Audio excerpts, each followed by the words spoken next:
So I really like the gum lab because it's a nice one to teach y'all how to do percent composition.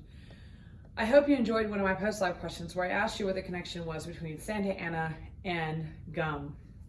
And yes, I am referring to General Santa Ana, whom the Texas won their independence from. And it's a famous painting with General Houston underneath the tree. So Santa Ana was one of the first ones who tried to market gum, and the Chiclets gum that is familiar to some. He is the first one who did try to actually get that made.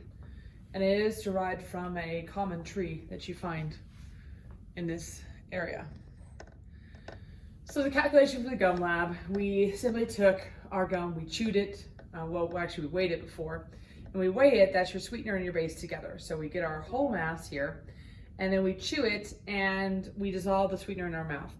So the difference between the before and after, that's the sweetener that dissolved in our mouth, and we do part over whole times 100.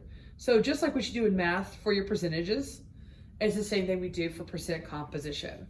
And we're just trying to find out what percent something is in a compound. So I took some data from some students, and their gum at total weight before was 2.95, and afterwards it weighed 2 grams.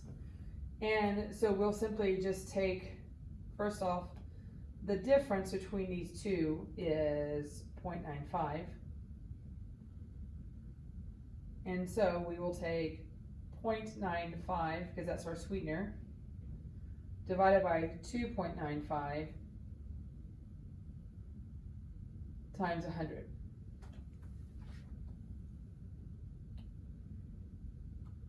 So 0.95 times 2.95, sorry, 0.95 divided by 2.95, making sure you're paying attention.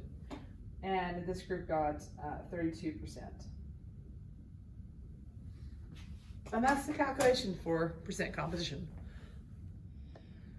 So you need to do this for each one of your group members. And then we're going to practice. The one thing with each one of your group members, as y'all bring your data in, hopefully you notice there was consistency with your gum chewing and that they were similar in their data. And that's what I want you to see. So these are practice problems with the percent composition. You'll start with, you gotta find out what your compound is. So we have sulfur dioxide. That is a covalent substance.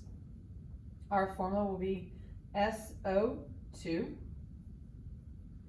And I should have written over here, so I will write it here now. So our formula is SO2. And now what we need to do is sulfur equals 32 grams per mole. Oxygen is 16 grams per mole. We have 2 of those. So SO2 equals 64. So I want you to find out what the percent composition of each one is. So we'll take sulfur over SO2, which equals 32 over 64 times 100. That equals 50. And it just happens that on this example, oxygen, that will equal 32 divided by 64 times 100. And that also equals 50%.